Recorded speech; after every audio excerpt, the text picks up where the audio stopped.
A very good morning all of you. Class 8th subject Social Studies. Chapter number 3 Why do we need Parliament of the Civics. देखो हम chapter number 3 start करने वाले हैं. Why do we need a Parliament? First of all मैंने आपको बताया था constitution जब चैप्टर हमने पढ़ा था सेकंड चैप्टर अंडरस्टैंडिंग सेक्युलरिज्म, उससे पहले द इंडियन कॉन्स्टिट्यूशन, उस फर्स्ट चैप्टर में क्लियर हो गया था कि जो कॉन्स्टिट्यूशन है उसमें एक बात क्लियर कर रखा है that to govern a country we need a system, a group of people that is called the parliament. उसको क्या बोला जाने लग गया, उस पूरे सिस्टम को, वो सिस्टम पूरा जो गवर्निंग करेगा वो कहाँ से करेगा, उसका सेंटर पॉइंट कौन सा रहेगा, तो वो हो जाता है पार्लियामेंट. ठीक है. Like in case there is only one government and the participation of people from all sectors will be considerably imbalanced. To government system, देखो अगर कहीं पे एक गवर्नमेंट सिस्टम होता है ना तो सब कुछ इम्बैलेंस भी हो सकता है, लेकिन अगर कहीं पे टू सिस्टम हो तो क्या होगा. Hence a two system or two government system has been introduced in our constitution. In a federal form of the government, the country will have one government at the center called union of central government and a state government. और अगर दो हो जाएगा तो क्या होगा, उसमें दो पार्ट अगर हम गवर्नमेंट के कर देते हैं तो वो दोनों पार्ट किस बेसिस पे वर्क करेंगे, मतलब वो कौन से होंगे. एक तो होगा स्टेट गवर्नमेंट एंड उसके बाद कौन सा होगा, सेंट्रल गवर्नमेंट. ठीक है. तो ये जो सेंट्रल गवर्नमेंट और स्टेट हो गया, ये दोनों मिलकर काम करते हैं जिससे पूरा एक कंट्री जो होता है वो गवर्निंग हो सकता है. ठीक है. Now if we talk about the parliament, अगर हम अब पूरी पार्लियामेंट की बात करें, see this is the parliament, ये पार्लियामेंट का पिक्चर है.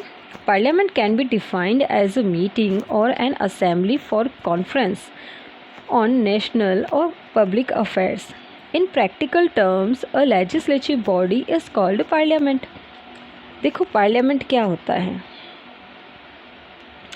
पार्लियामेंट के अंदर ये बताया जा रहा है कि सारे लोग मिलकर जो मीटिंग करते हैं और कोई डिसीजन लेते हैं. देखो अगर कंट्री के लिए किसी भी तरह का डिसीजन लेना है तो कोई भी बात होगी, ऐसा तो होगा नहीं कि एक पर्सन ने डिसाइड कर लिया कि जैसे पीएम या प्रेसिडेंट ने सोच लिया नहीं हमें ये करना है और ये चीज़ एग्जीक्यूट हो जाएगी. नहीं होता, एक अकेले के सोचने से नहीं होता है. सारे लोग मिलके किसी भी चीज़ का क्या करते हैं, डिसीजन लेते हैं.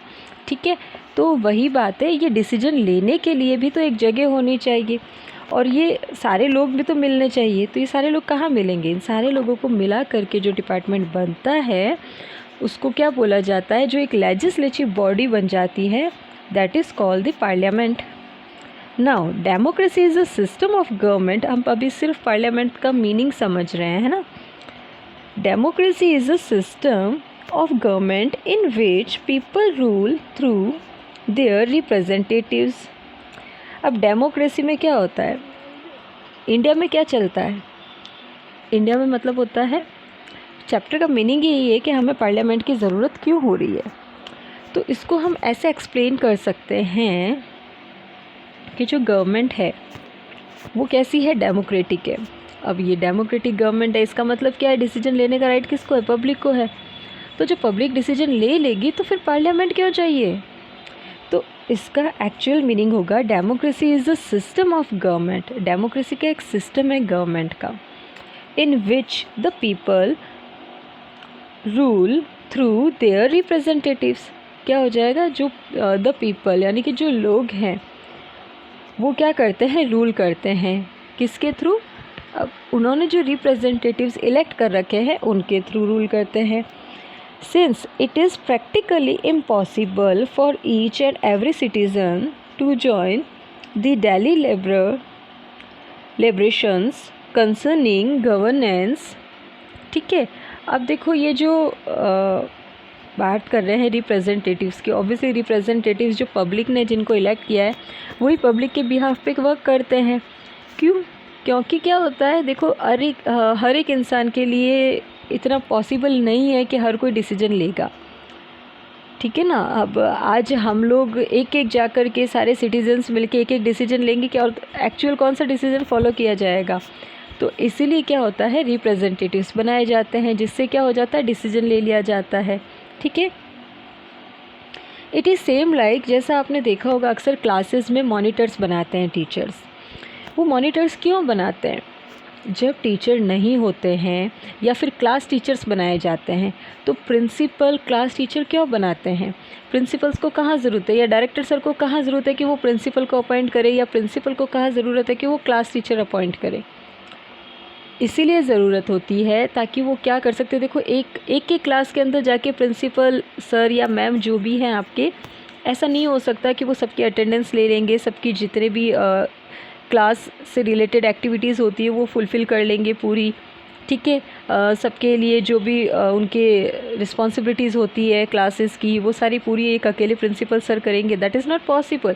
So that's why they made a class teacher, इसीलिए वो क्लास टीचर बनाते हैं। बिल्कुल ऐसा ही सिस्टम गवर्नमेंट के अंदर है। पार्लियामेंट में भी क्या होता है, रिप्रेजेंटेटिव्स होते हैं, सारे मिलके वर्क करते हैं, और वो रिप्रेजेंटेटिव्स कहाँ से इलेक्ट होकर आते हैं, पब्लिक की चॉइस से। ठीक है ना। तो अब हम देखते हैं इसके बाद में, so the idea of representational democracy was found as a solution. Parliament is formed by elected representatives of the people. Parliament क्या होता है, मैंने आपको बता दिया। पार्लियामेंट एक फॉर्म होता है किसका, इलेक्टेड रिप्रेजेंटेटिव्स का। उनको इलेक्ट किसने किया है, उनको इलेक्ट करने का काम किया है पब्लिक ने। For electing the representatives, general elections are held from time to time. अब देखो जनरली क्या होता है, ये रिप्रेजेंटेटिव्स जो होते हैं ज़रूरी नहीं है एक के एक ही रहेंगे। यहाँ पे एक चीज़ ये भी हो सकती है, अगर कोई भी गवर्नमेंट अपना टाइम पीरियड लेके आती है, पूरा 5 ईयर का टर्म होता है उनका। ठीक है, अब ये 5 ईयर्स में अगर वो अपना वर्क सही नहीं करती है, कुछ प्रॉब्लम्स आ जाती है, तो ये गवर्नमेंट डिज़ोल्व हो सकती है, उसको हटाया जा सकता है। ठीक है, और जनरली एक ही गवर्नमेंट ऑल टाइम नहीं चलती है, हमेशा 5 ईयर के बाद में क्या होता है, आफ्टर एवरी 5 ईयर्स क्या होता है, यहाँ पे इलेक्शंस होते रहते हैं और गवर्नमेंट या जो रिप्रेजेंटेटिव्स होते हैं वो इलेक्ट होते रहते हैं।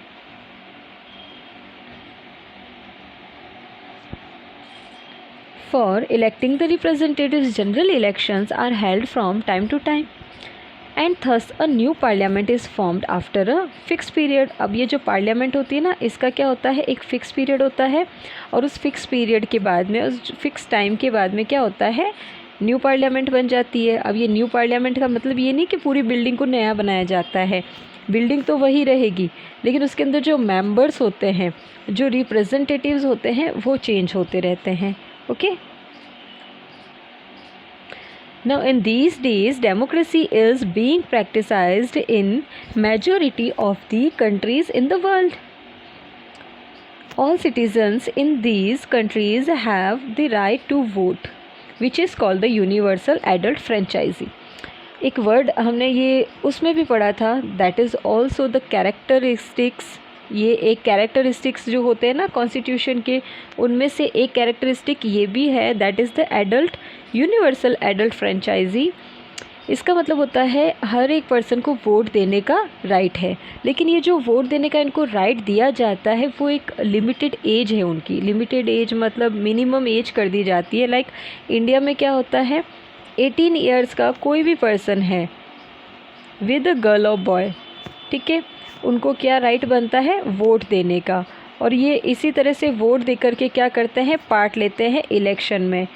ओके, और इलेक्शन में पार्ट लेके ये इलेक्ट करते हैं अपने रिप्रेजेंटेटिव्स को, जो भी इनका सूटेबल रहता है उसको। Now at the beginning of the modern period democracy had just started as an idea in some countries where democracy came much better. अब देखो जो डेमोक्रेसी है, democracy came much earlier, not all adults got the voting rights. सारे लोगों को क्या होता है, ये एडल्ट जो होते हैं उन्हीं को राइट होता है, सारे लोगों को नहीं दिया जाता है ये right. It took years of continuous struggle for people to realize the dream of universal adult franchisee. इसका मीनिंग ये हुआ, देखो पहले जो लोग होते थे ना, अर्लियर टाइम में सबको वोट देने का राइट नहीं था। ये प्रॉब्लम इंडिया की नहीं है, बहुत सारी कंट्रीज़ की रही है, ठीक है ना। आप ध्यान रखना, इसी वजह से वर्ल्ड वॉर जो हमने देखा है उसके आने तक की नौबत भी आ गई थी। और जो रेवोल्यूशंस हुए हैं पर्टिकुलर कंट्रीज़ में, चाहे फ्रेंच हो, चाहे ये रशियन रेवोल्यूशन हो या इंडियन हो, इन सब में क्या दिक्कत थी? इन सब में दिक्कत थी, प्रॉब्लम्स क्या थी? इनइक्वलिटी की वजह से इन लोगों को बहुत फेस करना पड़ा था, ठीक है ना। तो एडल्ट फ्रेंचाइजी ऐसे इतना इजीली नहीं आ गई थी, बहुत लेट रियलाइजेशन हुआ इसकी चीज़, इसकी वैल्यू जो थी वो समझ में आई, इम्पोर्टेंस समझ में आई लोगों को। Now, if we talk about the India, in the case of India, when the constitution was made, our leaders granted universal adult franchisee to all the people. ठीक है, अब इंडिया में जब कॉन्स्टिट्यूशन बना तब समझ आ गया था। और ये कॉन्स्टिट्यूशन कब बना था इंडिया में? इस दिन तो हमें इंडिपेंडेंस मिली थी 15 अगस्त 1947 को। आपको मैं क्लियर कर दूं, हमारा जो कॉन्स्टिट्यूशन था वो 26 नवंबर, ये बातें ध्यान रखना, कॉन्स्टिट्यूशन वाले चैप्टर में भी बताया था मैंने, 1949 को कॉन्स्टिट्यूशन बन के रेडी हो गया था। और इसमें से जो कुछ पार्ट था वो भी इसका क्या हो गया था, अप्लाई भी हो गया था। किस दिन हो गया था? 26 नवंबर को। इसीलिए दैट्स वाई वी सेलिब्रेट, हम क्या सेलिब्रेट करते हैं? We celebrated the constitutional day on the 26 November को हम सेलिब्रेट करते हैं। जो फर्स्ट कॉन्स्टिट्यूशन डे सेलिब्रेट हुआ था वो सेलिब्रेट हुआ था 26 नवंबर 2015, ठीक है। 2015 जो है इस दिन ये सेलिब्रेट किया गया था। ओके, सो कॉन्स्टिट्यूशन एक्चुअली जो अप्लाई हुआ था वो हुआ था कब? 26 जनवरी। ध्यान रखना, कंफ्यूज मत होना, don't get confuse between January and the November. नवंबर में पूरा बन चुका था, अप्लाई जो हुआ था वो 26 जनवरी 1950 को अप्लाई हुआ था, ठीक है। Now they believed that every adult is a responsible citizen irrespective of his or her socio-economic or educational background, ठीक है।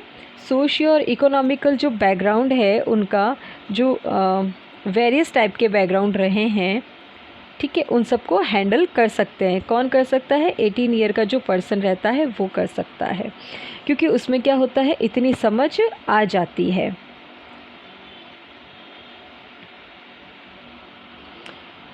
नाउ अब हम बात करेंगे इसके आगे।